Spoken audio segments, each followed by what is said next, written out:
The reason I'm having to give all of this background is so that you know that interest and love, when there's a contrast, there is nothing you can do about it. You just have to accommodate it or leave. It is very difficult. It's not as easy as people will say, hey, don't worry, we're in love. Oga, it's not all about love. Love cannot be enough in many instances. Shey you hear?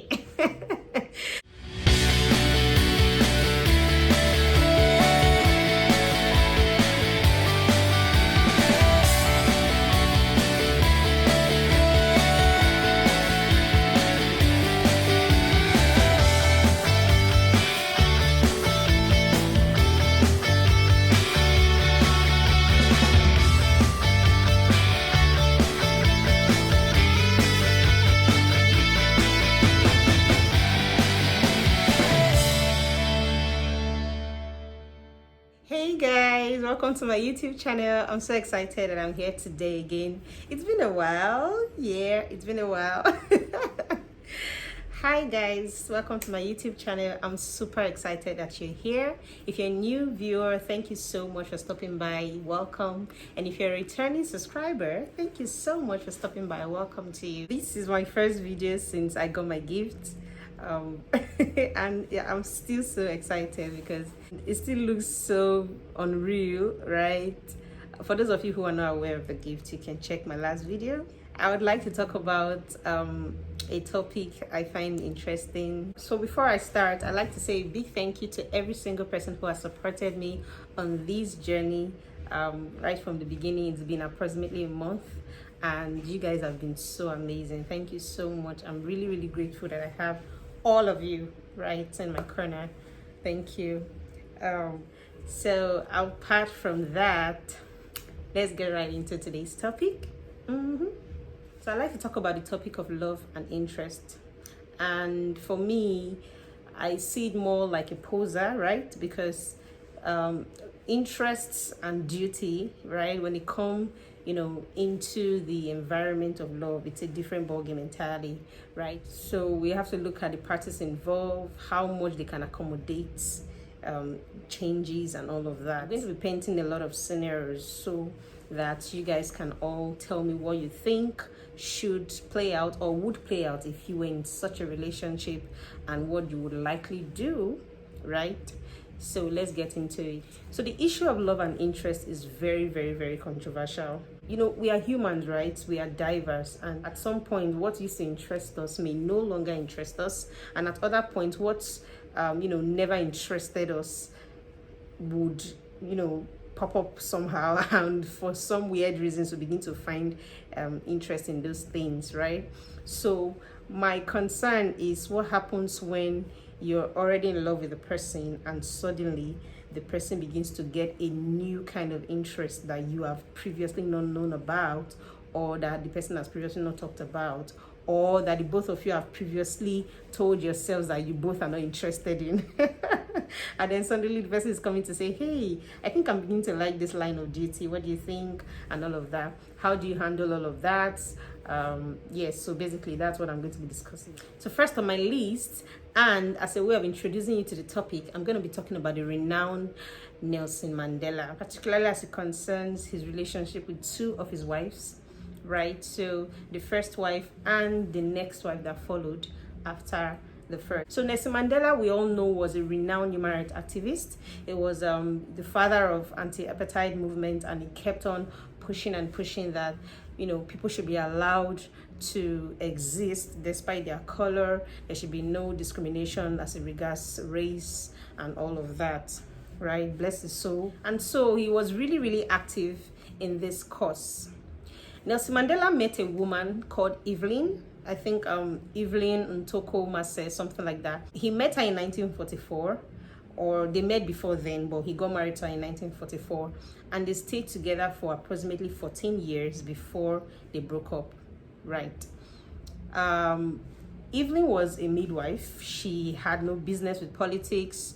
Of course, if she had no intention to do politics and she didn't like politics, chances are that she would not want to get involved with someone who is deeply involved in politics and all of that. So when she got married to Nelson, they had 4 children. Life was pretty much beautiful until in the 1950s, where Nelson Mandela developed a new interest or became more deeply involved in his interests. So of course, when you're fighting apartheid and all of that, it means that you're in some kind of way involved in politics. You have to fight the big guys that are up there and all of that. So Nelson Mandela was deeply involved, and Evelyn was finding it a bit uncomfortable. They had 4 children, so of course it was not like the marriage was just starting, right? From 1944 to 1950 is about 6 years, and it was in the 1950s that she began to have issues with Nelson Mandela. So they've stayed for quite a while. Of course, before they even got married, they had even dated and all of that issue. But he began to have more interest. He became deeply involved in the movement against apartheid. And Evelyn was not just having it, right? She kept wondering, why can you not slow down, right? Why can you not, just take your hands off all of these things? It shouldn't bother you much, right? She was disinterested, but she had a husband who was too passionate to listen, right? So it got to a point she had to tell herself that, hey, I have to make a choice. I don't think I can live with this person. Yes, there were other issues in their marriages. I will not dispute that. They had issues of infidelity. She accused him and all of that. But primarily, the main issue was his deep involvement in the apartheid regime and how much it was causing issues for them, right? So in 1958, they separated. That was literally 14 years after a couple had lived together. Some of us, can date a person for 2 years, 3 years, 4 years, and sometimes you already begin to feel like, are you sure that I will be able to, stick with this person? But this is a woman who courted a man for a number of months or years, got married to the man, spent 14 years with him, gave birth to 4 children, and the simple issue of interests separated them just like that. And it just made me realize that interest is such a big issue when it comes to relationship. You want to be sure that your interests align, because when your interests do not align, there are a lot of things that could happen. A lot of things could actually go wrong. So Nelson Mandela's and his wife's story, his first wife's story, is a classic example. Now, as a sharp contrast to that relationship, we had another marriage between the same Nelson Mandela and his next wife, right? Winnie, as she's popularly called. People call her Mommy Winnie and all of that. Now, one thing is striking in their relationship. Winnie was deeply interested in politics. She loved the idea of apartheid. She was really passionate, to the point that this woman went to jail. She was harassed. She was, I don't know, internet has it that police were raiding her home up to 4 times every single day, right? So you can imagine, at some point her house was firebombed like twice. This is passion at play, all because of apartheid and, the cause of her husband. So when she got married to Nelson Mandela, he was like the perfect fit for her, just the way she was like the perfect fit for him. So for once, Nelson Mandela had a wife who would not say, hey, slow down, hey, don't do this, hey, don't do this, and all of that. She was extremely supporting because their interests aligned, right? So at some point, Mandela went to jail, and all the time was in jail, a total of 27 years. Winnie was fighting the cause. As a matter of fact, she took over the cause and became the face of the anti-apartheid movement. That it wasn't even funny. Now, there were other issues, right? She was tortured, she was arrested, but she didn't see that as a thing. As a matter of fact, she has a book, or she wrote a book which she titled Part of My Soul Went With Him. All right, so she was describing how she felt when Nelson Mandela was arrested, trying to explain that they were literally like one person, the both of them. It was like a conjoined twins kind of situation. So she felt the need to push on, as Nelson Mandela would have if he were to be out there in the public, in the open, right? So this was a case of interest aligning. And of course, their marriage lasted way longer than the last marriage, of course, over 20 years. They had to separate at some point, because of issues of infidelity and all of that. But we see a relationship that had the potential to work and did work for a long time. Till date, if you're talking about, Mandela and his story of the anti-apartheid regime, Winnie would always pop up. She's regarded like the mother of anti-apartheid regime, and we give it up to her. So that is a classic example of how, interests can fire up or bring down a relationship or a marriage. And it's the same thing today, right? You're already in love with a person, and the person just wakes up one morning and say, hey, I want to do politics. And for someone like me, I do not like politics, probably because I grew up from a typical political background. So I don't even like the idea of politics at all, right? I would definitely not want to get involved with someone who is deeply involved in politics. So if I am involved with a person, for example, and the person shows up and say, hey, I want to become the next governor of the state. Awesome ambition. Or I want to become the next president of Nigeria. Awesome ambition, but I may not be able to relate with it, right? But the question is, having already loved the person, would I be able to accommodate that new interest that I do not identify with? Or would that be a reason to sever the relationship? These are the issues. So second on my list is a movie I saw recently titled Eternals. Okay, so if you've not seen that movie, awesome movie. I would recommend it any day, anytime, right? Just go online, check out the reviews about the movie. Just help yourself. It's quite interesting. So I'm not going to talk so much about the making of the movie, but my concern is the case of two particular characters, almost like the main characters in the movie, the person of Ikaris and Cersei. So Ikaris in the movie was depicted as the most powerful. He had Superman powers, with his laser beams coming from his eyes, ready to destroy and all of that. And Cersei was like the heroine of the movie, right? She was the person to whom power was handed over to after their leader died and all of that. So she had to take up the responsibility of managing the entire team, right? The entire team of Eternals now. The entire concept of the movie is beautiful, right? So because it is abstract, you may not really understand or identify it or connect it to this topic, but I do connect it because it showed me a case of love again and interest, or love and duty. Of course, they are eternals, they don't die, they are almost like immortals, right? So they transcend thousands of years. Ikaris was to be the second in command after Ajax, who was the leader of the team.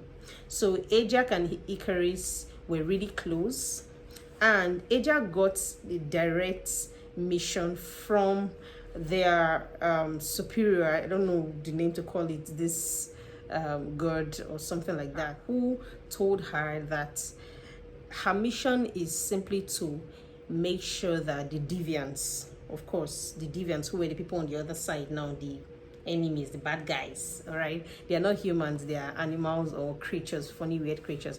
So the deviants were after the Eternals. The Eternals were like the good guys, or they were supposed to be painted as the good guys. So Ajax was the leader of the Eternals, and her mission was to ensure that the deviants do not consume all of humanity.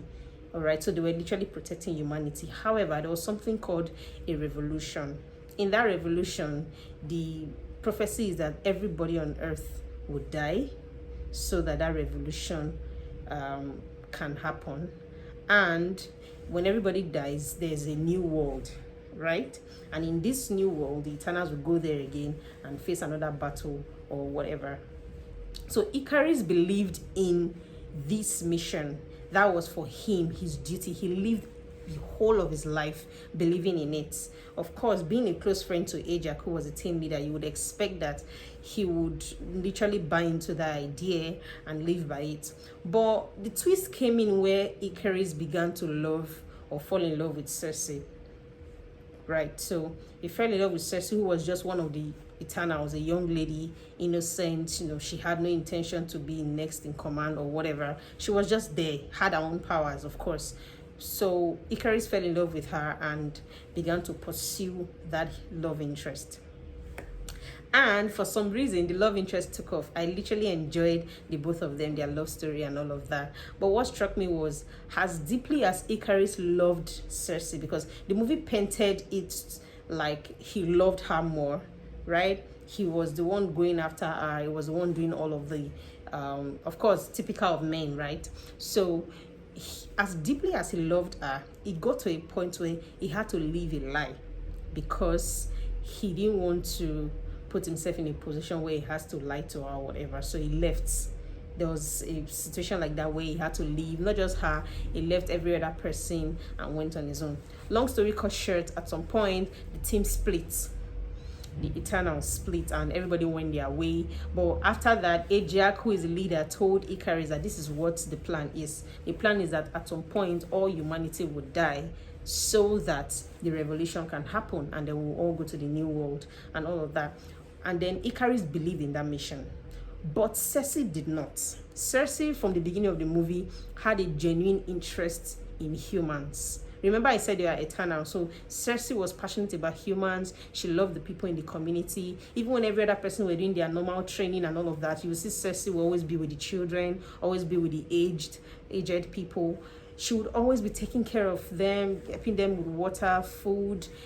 The interest was too much. Icarus noticed that, and because that is not his own interest is so that the entire world will just end and another world is formed. And Circe doesn't believe in that. So Icarus had to literally distance himself from Circe, just so that he does not mistakenly reveal to Circe that, hey, these people you care so much about are going to die one day, right? So, and not just that they are going to die, I'm actually in support of them dying. Like, I believe in that. So he had to distance himself from Circe for a number of years. I think 7,000 years or 4,000 years. I can't remember. That was a long period, right? So at some point, there was a need for all of them to come back, because the Deviants, who was their enemy, now came back and was hunting them. So they had to come back together and fight. Now, here is the twist. When they came back together, nobody had any idea what the revolution meant. Now, Ajax, who was the head of the team, who led Icarus to believe so much about the mission, about, the need to allow everybody die and all of that, came to Icarus to tell Icarus, hey, I no longer believe in that. I think we may have to stop the revolution and let these people survive. Now, do you know what that means? To have lived thousands of years from people you care about, simply because you believed in a concept. And then the only person who joined you to believe in a concept, or even made you believe in a concept, suddenly shows up to say, hey, I no longer believe in that anymore. You have to change your mind. So Icarus found it difficult to change his mind. He had been consumed. He had let go of too much. He wasn't willing to accept it. So what did he do? Baba carried Ajax, his leader, and threw her into a den where the Deviants are, and they killed her. That's the Deviants killed her, the leader now. But he killed her because she was the only person who believed with him on that journey, and she's the same person saying, hey, you have to let it go and all of that. So he did that, and being the most powerful, you would naturally expect that he's second in command, right? But as funny as it is, when they all got to where she was, her body was, they noticed that she handed over power to Circe, who is Icarus's girlfriend, betrothed, whatever. So that was a shocker to Icarus. He wasn't expecting that. He didn't see that coming. By all purpose and intent, he ought to be the next leader. He's the next most powerful person. He's the next person that has all the information. Every single Eternal thought he would be the one. They imagined he would be the one. They had accepted in their hearts that he would be the one. But unfortunately, he wasn't. His girlfriend has just been picked. And not just that his girlfriend has been picked, the major person who is 100% against his idea is the person who is now, the whole leader and all that. But when the new leader, Circe, came to discover that if the revolution must happen, everybody had to die, she was willing to go against her superior, who is the god now. and fight against the revolution, make sure nobody dies, because she was really really really passionate about humans, right? She didn't want to think of the possibility of people just dying and creating a new world. That was totally in contrast with what Icarus believed. So we had a case where the love Icarus had for Cersei had to be tested against his duty, his interest, what he believed in, and all of that, and that was definitely not easy. The way the movie ended had Icarus willing and ready to kill Cersei if that is what it would take for his belief to be upheld, right? So he told her to her face that he would do that, and not just her, he would kill every single Eternal, and he could, because he had the power. He was the most powerful. He would kill every single person just so that humanity is truly wiped out and there is a revolution. Again, another shocker. Oga, you love this woman. See, the fact that he loved her was not in doubt. We could see it, we could tell it. But we had a man who was battling with dropping all he had believed for over 5,000 years and just letting it go. It was too much to bear. He had already killed the leader of the group because of this same belief. He wasn't about to let anybody stop him and all of that. But the point is, love and interest came to play. Icarus had to choose between duty or love. It reminds me of a concept that asks, is love the death of duty, or duty is the death of love? But for Icarus, duty for him was the death of love. But right, so, and then internet had a lot of criticism as to Icarus. Why would Icarus do that, this and that? He didn't love her, blah blah blah blah blah blah blah. But I could relate to that, right? I am sure that if I put Icarus in Nelson Mandela's position, it is as good as saying, I cannot continue this relationship with you, Evelyn, if you're not willing to support my cause. That was exactly what Icarus did. He told Cersei, I will not be a part of this, your team, if you guys are not willing to support my cause. And for Nelson Mandela, it was easy, because as much as his first wife was not supporting his cause, she was not actively working against the cause either. She was just not interested. But for Icarus, it was different. He had someone he loved who did not support his cause. That would have been enough, okay, for him. He would have been able to, live with that. But to have the same person actively working against that cause becomes a different thing. It means that he would fight with everything to ensure that what he believed in stood. And that was exactly what happened. So we had a play of love and interest right there, or love and duty. And you could see the way it turned out. Icarus was not having it. Yes, at the end of the movie, we saw a situation where, he got to the point where he could finally now kill her and all of that. But he couldn't because of the whole love, I guess. So the whole laser beam coming out of his eyes did not work at that last moment in the last scene of the movie. So he tried so hard, but it didn't work, so he had to give up. And the revolution was stopped. Humanity did not die. Icarus felt so guilty. Nobody knew how or why he felt that way again. People kept wondering, did he feel that way because he felt he had betrayed the person he loved the most by attempting to kill her? Or did he feel that way because his belief or his passion or the only thing he has ever lived for didn't come to pass or materialize? I cannot possibly tell, but the movie saw Icarus flying up to the sun to get burnt, and he literally entered the sun. So we don't know what happened to him right there. Maybe the next series or parts would show us that. So love and interest again played out in this movie. The reason I'm having to give all of this background is so that you know that interest and love, when there's a contrast, there's nothing you can do about it. You just have to accommodate it or leave. It is very difficult. It's not as easy as people will say, hey, don't worry, we're in love. Okay, it's not all about love. Love cannot be enough in many instances. Share you here. So most times your interest can conflict with the love that you feel for a person, or the person's love can conflict with your interest. What do you do? So you have a partner who you have loved or who you're in love with, whether you guys are married or you guys are dating, and for some reason listen to me, it could be a guy or the girl, you have a thriving business or a thriving career in your country or in the country that you both live. When I mean a thriving business, I mean you have a business that you're literally trying to make successful, and it is just picking up, right? And it is deeply rooted in your country, like a physical business, not this online business that you can do anywhere. And you're in love with this person, you guys have been together for a number of months or years or thereabouts, and suddenly the person comes to meet you to say, hey, I don't want to stay in this country anymore, I want to relocate. Typically, because I am in Nigeria, and it is very, very, very, predominant or rampant in Nigeria, a lot of persons are seeking to leave the country in search of greener pastures, and they are not just seeking to leave and come back.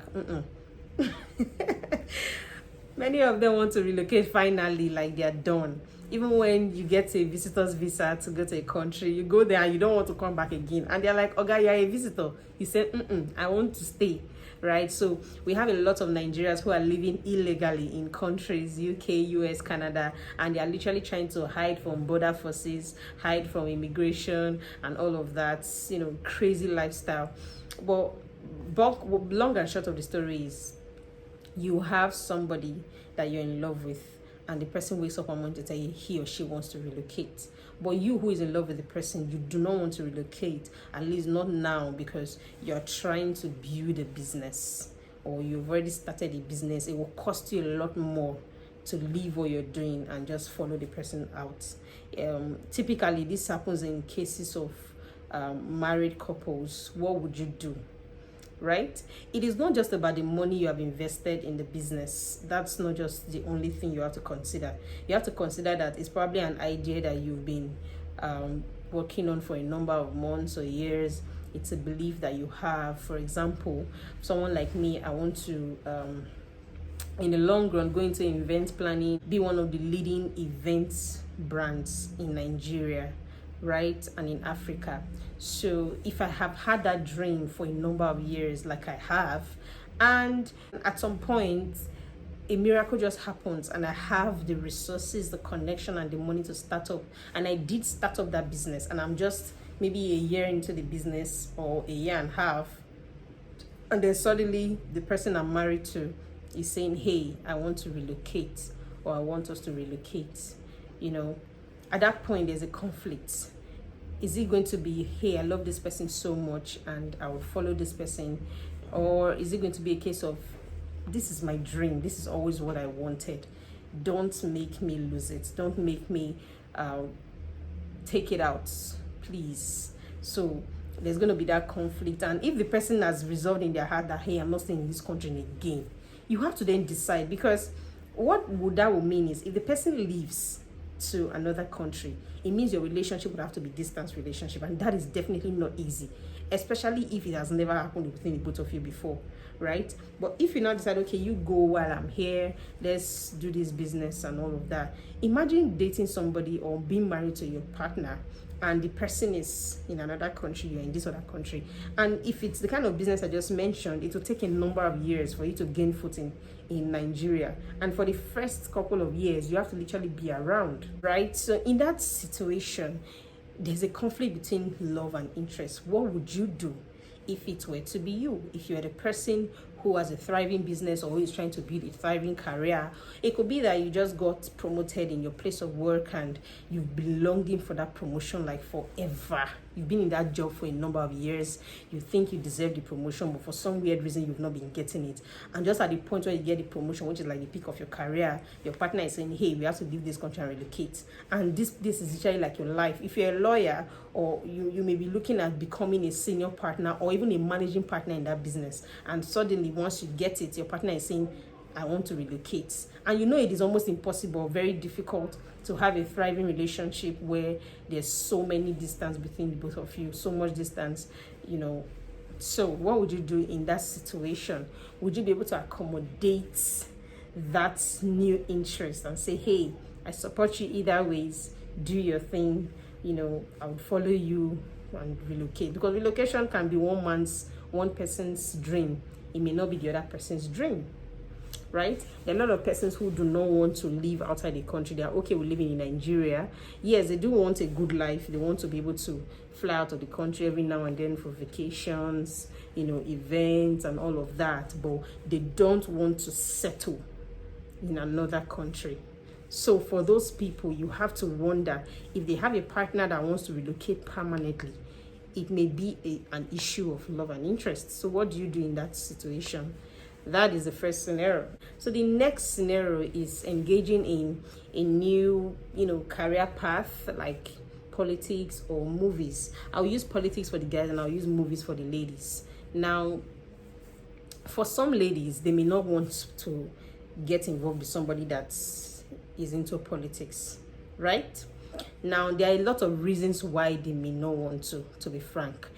It may either be that they are not interested, they don't just want to get involved, they don't have any serious belief system about it, but they don't just want to get involved. Probably because they think politics is a dirty game, especially in Nigeria where it is really, really, really dirty. So they don't want to be part of all of that. So if they have a partner who is saying, hey, I want to do politics full time, they're like, we cannot, you have to set your priorities right. And so if you're a lady and your guy or your husband just shows up one day to say, I want to do politics now, and you're someone who does not like politics, is that because of your belief, maybe your religion, you become a Jehovah's Witness or any of these religions that maybe may not really like the idea of politics or being involved in government or any sort of thing like that, you may want to consider whether you want out of that relationship, because I don't see how you can go against your religion. So it then becomes a tussle. Do you negate your religion because you're actually in love with this person? Or do you accommodate the person's interest and say to hell with whatever I believed previously? That is a tough battle to be in. So in this situation, if you're a lady and the guy you're dating say, hey, I want to do politics, what would you do? Or if you're a guy and suddenly your wife just woke up one morning and say, they want to do politics. First of all, there's a fear of politics. Are you sure it's politics you want to do, or you want to go and be missing all these men to be doing anyhow with you? Do you understand? And so, and many men may not, some men may not like when their woman is power drunk or it feels like that. Even though she's like, oh, I think I have interest in, changing the country, changing my states, changing this, everybody wants to change Nigeria, but it is always difficult when they get to power. So the man may have issues like, I beg, politics is not for you, please. It's not for, man may even say it's not for a woman. How much more my wife or my girlfriend, please. Right? So that may be an issue. You have to think about that if you can really accommodate it. So I'd like to hear your thoughts on it. What would you do in that situation? Or if you're a lady and your husband just wakes up one morning and say, hey, I think I want to go into acting, I want to go into shooting movies, basically acting, and in your head you're like, my idea of acting is kissing people and having sex on screen and doing all sorts of crazy deep romance. I would not want to picture my husband in that scenario. At that point in time, if his interest is deep and fierce, you may now want to consider if you still want to be in that relationship with him, right? Especially if your idea of these things are so concentrated that it is very hard for you to get out of. The same thing with the guys. You are dating a lady and she just wake up one morning and say she loves to act. She wants to now be acting. And you know that the acting industry and most entertainment industries generally in Nigeria is very, very, very, indecent to a large extent. Most of the ladies are always faced with the issue of having to sleep with a person here or a person there to get certain kind of roles, right? So you have that fear, and of course, even when you communicate the fear to them, the person's like, no, I won't do that. This one, that one, my talent will take me far. Oh, she a talent owner, talent hunt. So, so the person's like, don't worry, my talent will do all of that. I won't do that, but you know that at some point it's not really about the intention or what people plan that they would do. Is about when they are faced with big opportunities, lifetime opportunities, they may compromise, right? So you are scared that my woman may just go out there and become every other person's wife, not my own wife, right? You may also be scared of the celebrity lifestyle. Not many people like to be out there to say, hey, I want to be out there and all of that. But people like their private space. People like to just be there. They don't like to be, out there. They don't like too much camera and all of that. So if you're that kind of person and you have a partner that you thought was that kind of person as well, like you, and you guys have been having an awesome moment, many years of dating or marriage, and then one day person say, hey, I want to be an actor, and you know that or I want to be an actress, and you know that would launch the person into series of cameras, right? Paparazzi and all of that, and you don't want that kind of life for yourself. You may want to reconsider that relationship. So if you were that person, what would you do? What do you think? Do you think it is enough for you to walk out of a relationship if the person is not willing to bend and leave it? Do you think so? And if you think that it's enough to walk out of a relationship, what is now your definition of the concept of love and how people make sacrifices for the people that they love? So please let me know in the comment section. It would really mean a lot. I want to hear what a lot of persons think about this topic. So basically that is it on today's topic. I do hope that I get a lot of comments on this, because it would help a lot. A lot of persons have reached out to say, I like this person, but this person is into this and that. It's not something I'm comfortable with. What do I do? And you just turn in between saying, hey, walk away, and hey, stay there. Yes, of course, you cannot give people this kind of advice to say you have to leave that place or you have to walk away, except it has become really critical. But then you also want to think of, would it even be necessary for me to advise this person to leave a relationship that they've been for a number of 2-3 years just because of this issue? Can the person be a little more accommodating and all of that? So if you're watching this video, let me know what you think. Are you somebody who is very accommodating, and despite the fact that you may not believe in a thing, you can accommodate it for your partner? Or are you somebody who is a no person and you're like, I am not gonna deal with this? Finally, I would like you to stop for a few minutes and think carefully about this. I would like you to think about the things you would not want in a man at all. Just think. There are some ladies that say, I will never marry a pastor. I don't want to marry a pastor. Think about those things. What are the things that you don't want in your man? And if you're a guy, think about the things. What are the things I can never envisage my woman doing? Just think about it. Stop and think.